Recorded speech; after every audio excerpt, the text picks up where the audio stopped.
Hello everyone, this is Ravi Jha. आप सबका स्वागत है आपके खुद के चैनल टारगेट फॉर आईक्यू में। जैसा कि हम सभी जानते हैं कि अब बिहार पीसीएसजे के एग्ज़ाम को कोई बहुत ज़्यादा वक्त नहीं है, लेकिन हाँ, वक्त उतना भी कम नहीं है कि आप अपना रिवीजन ना कर पाए। तो इन सारी चीज़ों को ध्यान में रखते हुए टारगेट फॉर आईक्यू पे लगभग पिछले लास्ट 1 वीक से एक बैच अनाउंस चल रहा है। वो बैच है आपका रैपिड रिवीजन के नाम से, जहाँ पे आमतौर पे आपके 18 के 18 सब्जेक्ट को एक क्विक मोड पर रिवाइज करने की कोशिश टारगेट फॉर आईक्यू के द्वारा की जा रही है। और वहाँ पर जितनी भी चीज़ों का डिस्कशन किया जा रहा है या आने वाले वक्त में किया जाएगा, वो अमूमन आपके एग्जामिनेशन के पॉइंट ऑफ व्यू से एक महत्वपूर्ण भूमिका में आ सकता है। Apart from that, same channel के ऊपर आपको एक वीडियो सीरीज़ भी देखने को मिलती है, जहाँ पर मैं और मेरे अलावा बाकी के जो टीम मेंबर्स हैं वो भी समय समय पे डिफरेंट सब्जेक्ट्स के ऊपर मल्टीपल चॉइस क्वेश्चन को डिस्कस करते हैं, जिनको लेकर आपके कॉन्सेप्ट के अंदर एक प्रकार की क्लैरिटी आपको देखने को मिलेगी।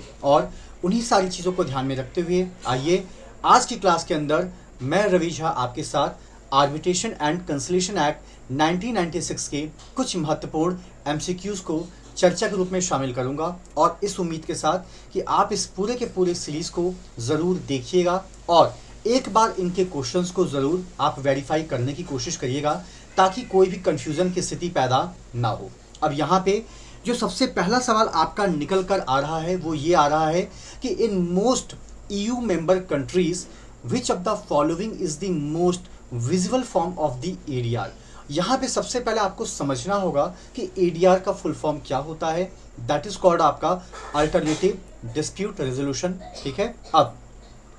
जो ज़्यादातर आपकी EU मेंबर कंट्रीज़ हैं, यहाँ पे सबसे ज़्यादा चीज़ें जो ADR के रूप में हम लोग यूज़ करते हैं वो आपका कहलाता है आर्बिट्रेशन, यानी कि मध्यस्थता। उसके बाद यहाँ पर आपका अगला सवाल निकल कर आता है कि an arbitral award may be set aside on proof that a party was under some incapacity, the agreement was not valid, the party was unable to present his case as he was not duly served, the award dealt with the partial fact forming submission before the arbitration। अब यहाँ पे अगर आप इसके पूरे के पूरे concept को देखते हैं तो सेट असाइड से रिलेटेड आपके आर्बिट्रेशन का कौन सा सेक्शन है, वो है आपका 34। तो जब आप 34 को देखेंगे तो आपको इनकैपेसिटी भी नजर आएगा, आपको एग्रीमेंट वाज नॉट वैलिड भी नजर आएगा और आपको ड्यूली सर्व्ड भी नजर आएगा। और ये तीनों ही चीज़ें आपके इस प्रश्नमाला के हिसाब से बिल्कुल सही बैठ रही हैं। उसके बाद जब हम सवाल नंबर 3 पर आते हैं तो ये बात करता है कि under the arbitration and consolidation act 1996 in the case of international commercial arbitration,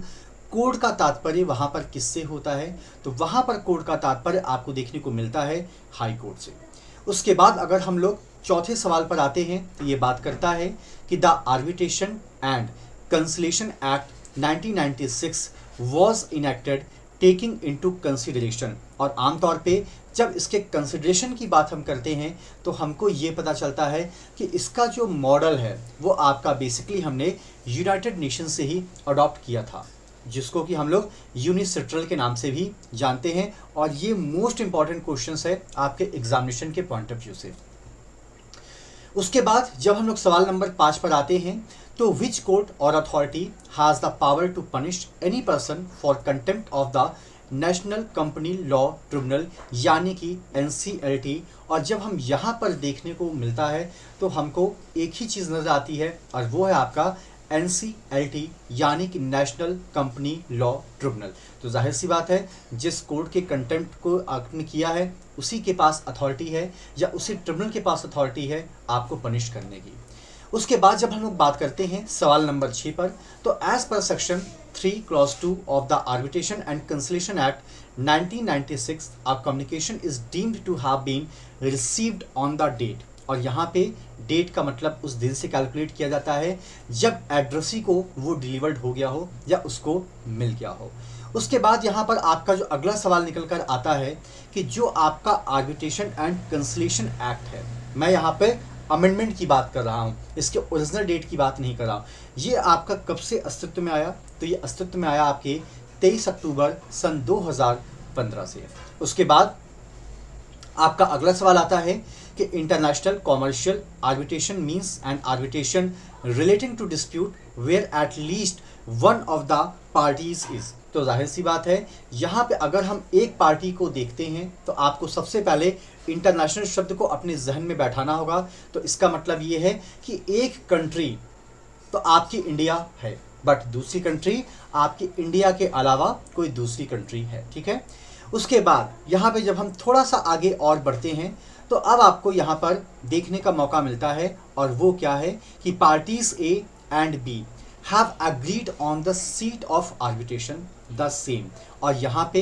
can be changed by the agreement of the parties. यानी कि आमतौर पे अगर पार्टी ए और बी दो पार्टीज हैं, किसी भी चीज़ को आर्बिट्रेशन के अंदर ये सहमत है, तो उन दोनों की सहमति से वो चीज़ें आपकी बदल भी सकती हैं, वो समझौता आपका चेंज भी हो सकता है। उसके बाद जब हम लोग यहाँ पर देखते हैं कि the language which is to be used in the arbitral proceedings is decided by, तो आमतौर पे जो वहाँ पर लैंग्वेज होती है वो पार्टीज़ के द्वारा ही डिसाइड की जाती है, ये उनका आपस का म्यूचुअल अंडरस्टैंडिंग होता है। उसके बाद जब हम लोग सवाल नंबर 11 पर आते हैं तो what is the maximum number of conciliator allowed in the conciliation proceedings, तो आमतौर पे यहाँ पर कोई भी मैक्सिमम नंबर फिलहाल फिक्स आपकी नहीं की गई है, ठीक है। उसके बाद जो आपका सवाल नंबर 12 है वो बात करता है कि what is the status of a settlement agreement in conciliation proceedings, तो आमतौर पे यहाँ पे जो भी आपका सेटलमेंट का अवार्ड होता है वही उसका आपका फाइनल कंक्लूजन भी निकल कर आता है। उसके बाद जब हम लोग बात करते हैं सवाल नंबर 13 की, तो ये बात करता है an international commercial arbitration is an arbitration where at least one of the parties is, तो वहाँ पे a body corporate incorporated in any country other than India, ये भी आपका सही है। A body of individuals whose central management and control in exercise in any country other than India, ये भी सही है। The government of a foreign country, ये भी सही है। तो यहाँ पर आपके तीनों विकल्प आपको सही देखने को मिलते हैं। उसके बाद जब हम लोग बात करते हैं सवाल नंबर 14 की, तो ये बात करता है कि which of the following dispute can be adjudicated upon through arbitration, तो यहाँ पे अगर हम देखते हैं कि लीगल रिलेशन से अगर कोई डिस्प्यूट पैदा होता है वो भी सॉल्व किया जा सकता है, कॉन्ट्रैक्चुअल रिलेशन से कोई डिस्प्यूट अगर पैदा होता है वो भी सॉल्व किया जा सकता है, और आपके कॉमर्शियल रिलेशन से अगर कोई डिस्प्यूट पैदा होता है तो उसको भी सॉल्व किया जा सकता है। उसके बाद अगर हम लोग सवाल नंबर 15 पर आते हैं तो ये बात करता है principle of accord and satisfaction से आपका क्या तात्पर्य है, तो आमतौर पे जो चीज़ें आपके आर्बिट्रेशन एग्रीमेंट के ऊपर अप्लाई होती हैं उसी को हम अकॉर्ड और सेटिस्फैक्शन के नाम से जानते हैं। उसके बाद जो सवाल नंबर 16 है आपका, ये बात करता है कि विच provision of the arbitration and conciliation act mandate that arbitration agreement shall be in writing, तो ये आपका सेक्शन 7 में बताया गया है। उसके बाद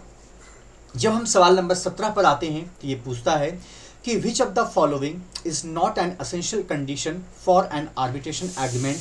as per section 7 of the arbitration and conciliation act 1996, तो ये आपको देखने को मिलता है सेक्शन 7 के अंदर कि that agreement must be a registered. उसके बाद जब हम लोग सवाल नंबर 18 पर आते हैं कि the arbitral award as defined in the arbitration and conciliation act 1996 it includes, तो आमतौर पे इसके अंदर इंटरिम अवार्ड को भी शामिल किया गया है। उसके बाद अगर हम लोग सवाल नंबर 19 पर आते हैं तो N arbitration agreement provides for arbitration under the Arbitration and Conciliation Act 1996 by two arbitrators, one to be appointed by each party, और यहाँ पे हम ये देखने को मिलता है कि the arbitration agreement is of the arbitration by one arbitrator either to be appointed jointly by the two parties and if no by the court, यानी कि यहाँ पर या तो आर्बिट्रेटर उन दोनों के द्वारा अपॉइंट किया जाएगा, और अगर वो दोनों ऐसा करने में सफल नहीं होते हैं तो उन परिस्थिति में फिर कोर्ट ही आर्बिट्रेटर को अपॉइंट करती है। उसके बाद जब हम लोग बात करते हैं a party seeking interim measures from a court would file an application under section which, तो ये आपका सेक्शन 9 है जो बात करता है आपके इंटरिम मेजर्स के रिगार्डिंग। उसके बाद जब हम लोग सवाल नंबर 21 पर देखते हैं कि द कोर्ट इज, अब सवाल यहाँ पर ये है कि कोर्ट क्या कर सकता है, तो यहाँ पे पहला जो ऑप्शन है वो बात करता है कि the court is empowered to grant interim measures after the making of an arbitral award but before it is enforced under section 9 of the Arbitration and Conciliation Act. ठीक है, उसके बाद अगर हम लोग सवाल नंबर 22 पर आते हैं तो ये बात करता है कि under section 8 of the arbitration and conciliation act 1996 the reference of parties to arbitration is. अब सवाल यहाँ पर पार्टीज के रेफरेंस का है, तो ये आपका एक मैंडेट पार्ट कंसीडर किया जाता है। उसके बाद सवाल नंबर अगर 23 की हम लोग बात करते हैं कि N application under section 8 of the arbitration and conciliation act 1996 is filed by the defendant after the defendant has filed his written statement on merits and after framing of issues in which no issue qua arbitrarily is framed, the court must be। तो इसका जवाब जो आपको देखने को मिलता है dismiss the same as not maintainable, यानी कि आमतौर पे जिस चीज़ को लेकर आप कोर्ट के सामने हाजिर हुए हैं, अगर उस चीज़ को लेकर ही डाउट है या उस चीज़ को लेकर ही कोई मेरिट नहीं है, तो आमतौर पर कोर्ट उसको डिसमिस भी कर सकती है, ये कहते हुए कि ये तो आपका मेंटेनेबल है ही नहीं। उसके बाद जब हम लोग सवाल नंबर 24 पर आते हैं तो ये बात करता है A files a suit against B for recovery of money due under the agreement, term where of has since expired by effects of the time. B files an application under section 8 of the arbitration and conciliation act 1996 contending that the agreement contains an arbitration clause, the court would then। अब सवाल ये है कि उसके बाद court क्या करेगा, तो जाहिर सी बात है refer the parties to the arbitration, वो पार्टीज को आर्बिट्रेशन के लिए ही रेफर करता है। उसके बाद जब हम लोग अगले सवाल पर आते हैं तो ये बात करता है कि which of the following statement is correct so far as a section 9 of the arbitration and conciliation act is concern. तो हम अगर देखते हैं तो यहाँ पे आपको सेक्शन 9 में साफ तौर पर देखने को मिल जाता है कि a party may apply to be a court seeking appointment of a receiver by way of interim measures even after the making of the arbitral award by the arbitral tribunal. उसके बाद जब हम लोग अगले सवाल पर आते हैं कि सेक्शन 9 किस बारे में बात करता है, तो ये आपको कॉन्सेप्ट देखने को मिलता है discretionary power of the court के संदर्भ में। उसके बाद अगर हम लोग बात करते हैं कि which of the following statement regarding powers granted under section 8 of the arbitration and conciliation act is correct, तो आमतौर पे यहाँ पे जब हम देखते हैं तो आपको यहाँ पे दो चीज़ें देखने का मौका मिलता है। पहली बात ये कि जो सेक्शन 8 है is an instance of the least judicial intervene when there is a arbitration agreement between the parties, और इसका जो चौथा ऑप्शन है जो बात करता है कि the application under section 8 shall not be entertained unless it is accompanied by the original arbitration agreement, तो ये दोनों विकल्प आपके 2 और 4 सही होंगे। उसके बाद जब हम लोग सवाल नंबर 28 पर आते हैं, interim measures by a court under arbitration and conciliation act 1996 includes, तो आमतौर पे इसके अंदर आपको अपॉइंटेड ऑफ रिसीवर का भी जिक्र देखने को मिलता है, securing the amount in dispute भी देखने को मिलता है, the preservation interim custody, sale of goods का भी जिक्र आपको देखने को मिलता है। तो अमूमन चारों ही जवाब यहाँ पर बिल्कुल आपको देखने को सही मिलते हैं। उसके बाद जब हम लोग बात करते हैं कि an arbitration clause contained in a deficiently stamped and compulsory registrable document is enforceable only if it the deficient stamp duty along with the penalty if any is paid, तो ये आपका जो विकल्प है ये मोस्ट एप्रोप्रिएट सही माना गया है। उसके बाद जब हम लोग सवाल नंबर 30 पर आते हैं तो ये बात करता है a non-signatory to the arbitration agreement can be made party to the arbitration proceedings, ये किस बारे में बात करता है, ये बात करता है under some circumstances as well as the grounds के बारे में। उसके बाद अगर हम लोग सवाल नंबर 31 पर आते हैं तो ये बात करता है कि A institute a suit against B with respect to dispute arising out of an agreement entered into with B, ठीक है। The said agreement provide for arbitration of all disputes including the dispute subject matter of a suit, the court before which the suits comes of for the admission, तो आमतौर पर ये चीज़ें आपको देखने को मिलती है will admit the suit if otherwise maintainable in law, यानी कि आमतौर पे अगर पार्टीज में एग्रीमेंट पहले से ही हो चुका है तो वो सूट आपका एडमिट किया जाएगा और उसको मेंटेन भी किया जाएगा। उसके बाद अगर हम लोग सवाल नंबर 32 पर आते हैं तो ये बेसिकली आपसे एक केस को लेकर सवाल कर रहा है कि the commencement of arbitral proceedings is not dependent on interim relief being allowed और denied under section 9 of the arbitration and conciliation act 1996 supreme court in which case held so. तो आमतौर पे सुप्रीम कोर्ट ने ये held किया था firm Ashok traders versus गुरमुख दास सलजो के नाम से। उसके बाद अगर हम लोग बात करते हैं कि within how much time the two appointed arbitrators will have to appoint the third arbitrators, तो जब हम इस सवाल को देखते हैं तो आमतौर पे ये एक ऑब्लिगेशन डाला गया है कि with in the period of 30 days from the appointment of their respective arbitrators, ये उन दोनों की जिम्मेदारी होती है कि वो तीसरे आर्बिट्रेटर्स को अपॉइंट करें और वो भी 30 दिन के अंदर अंदर। उसके बाद जब हम लोग सवाल नंबर 34 पर आते हैं तो ये बात करता है कि the parties to an arbitration are free to determine the number of arbitrators provided that such numbers shall not be an even number, यानी कि पार्टीज स्वतंत्र हैं आर्बिट्रेटर्स को अपॉइंट करने के लिए, लेकिन यहाँ पर ये देखा जाएगा कि वो नंबर आपका इवन नंबर यानी कि सम संख्या ना हो, वो एक विषम संख्या हो। उसके बाद जब हम लोग बात करते हैं कि एन आर्बिट्रेटर कैसा होना चाहिए, तो यहाँ पर आमतौर पे परंपरा ये है कि may be nationality unless otherwise agreed by the parties, यानी कि वो किसी भी राष्ट्र का हो सकता है बशर्ते पार्टीज की उसके ऊपर सहमति हो। अगर पार्टीज की सहमति नहीं है तो फिर नेशनैलिटीज़ का भी कोई बहुत ज़्यादा लेना देना नहीं होगा। उसके बाद जब हम लोग बात करते हैं सवाल नंबर 36 की, तो ये बात करता है कि if there is no agreement between the parties to an arbitration proceedings in respect of number of arbitrators there shall be, तो आमतौर पे वन आर्बिट्रेटर का जिक्र आपको देखने को मिलेगा। उसके बाद जब हम लोग बात करते हैं कि on allowing of N application under section 8 of the arbitration and conciliation act 1996, तो जो आपका सूट होता है वो आपका डिस्पोज ऑफ कंसीडर्ड किया जाएगा। उसके बाद अगर हम लोग सवाल नंबर 38 की बात करते हैं, a suit to challenge appointed of a person as a arbitrator by the defendant on the ground of circumstances giving rise to the justifiable doubt as to his independence or impartiality by seeking a decree of the declaration of such appointment as null and void and of permanent injunctions restraining the arbitration proceedings is, तो आमतौर पे इसका जो सही जवाब आपको देखने को मिलता है वो ये है कि ऐसा कोई भी सूट आपका मेंटेनेबल होगा ही नहीं।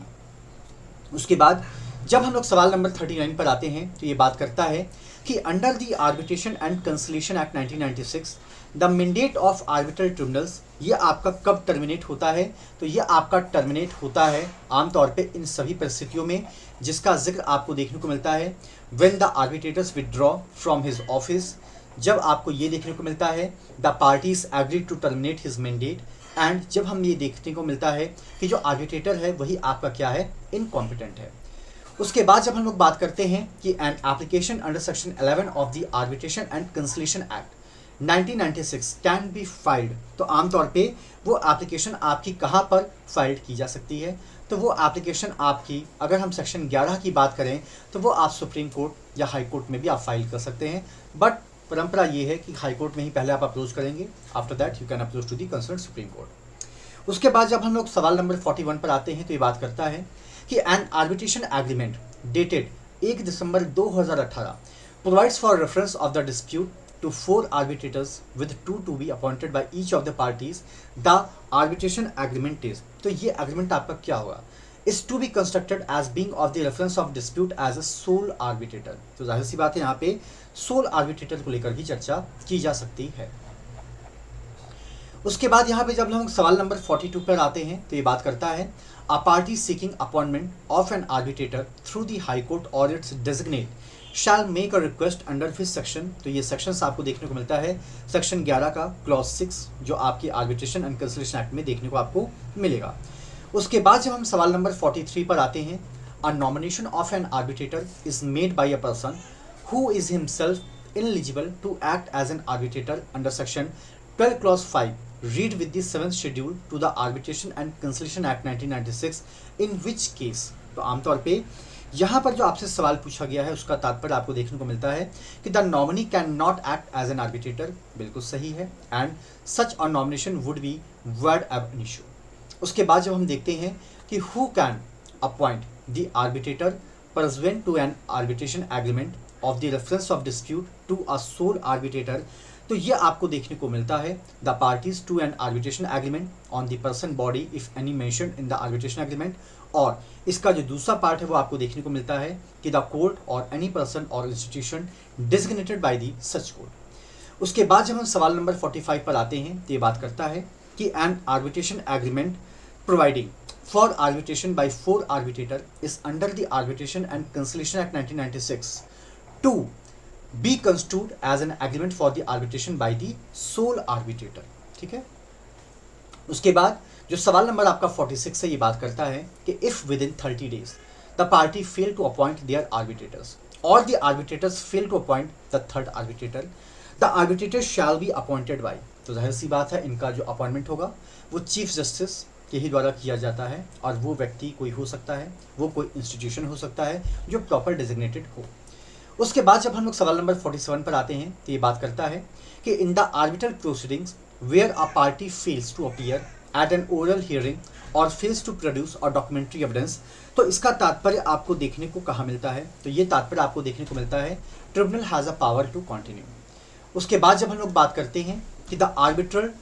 Awards rendered in arbitration proceedings command before the coming into force of the arbitration and consolidation act 1996, तो ये चीज़ें आपको देखने को मिलती है आमतौर पे are to be challenged as per the provision of the arbitration act 1940 only unless otherwise agreed by the parties, यानी कि आप इस प्रावधान को भी आप चैलेंज कर सकते हैं। तो ये आपके कुछ महत्वपूर्ण पार्ट थे आपके आर्बिट्रेशन एंड कंसोलिडेशन एक्ट से, जिसका जिक्र मैंने आपके साथ किया है। इसके अंदर लगभग 50 क्वेश्चन आपके और हैं जिसको कि हम लोग आपके साथ दूसरी वीडियो सीरीज के अंदर लेकर आएंगे। आपको दो चीज़ें मैं बता दूं कि जो आर्बिट्रेशन है ये आपके बिहार पीसीएसजे के सिलेबस का पार्ट है।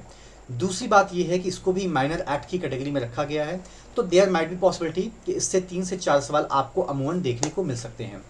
तो भले आपको कुछ याद होना हो, लेकिन एक्ट का पूरा नाम, उसका नोटिफिकेशन नंबर, उसका प्रियम्बल, उसके अंदर कितने चैप्टर्स हैं, कितने सेक्शंस हैं, कितने पार्ट हैं, कितने शेड्यूल हैं, पार्ट की रेंज कहाँ से कहाँ तक की है, इन चीज़ों के बारे में आपको बेसिक जानकारी होनी चाहिए, क्योंकि यहाँ से भी आपको 1-2 सवाल तो ज़रूर देखने को मिलते हैं। और इन्हीं सारी चीज़ों के रिगार्डिंग ऑलरेडी एक बैच भी आपका चल रहा है। तो अगर आप उस बैच में अपने आप को एनरोल कराना चाहते हैं तो आप डिस्प्ले पर दिए गए नंबर 7500110314 पे कॉल या मैसेज करके आप एनरोलमेंट प्रोसीजर के बारे में जान सकते हैं। Thank you so much to all of you for all your love and support to the team of Target for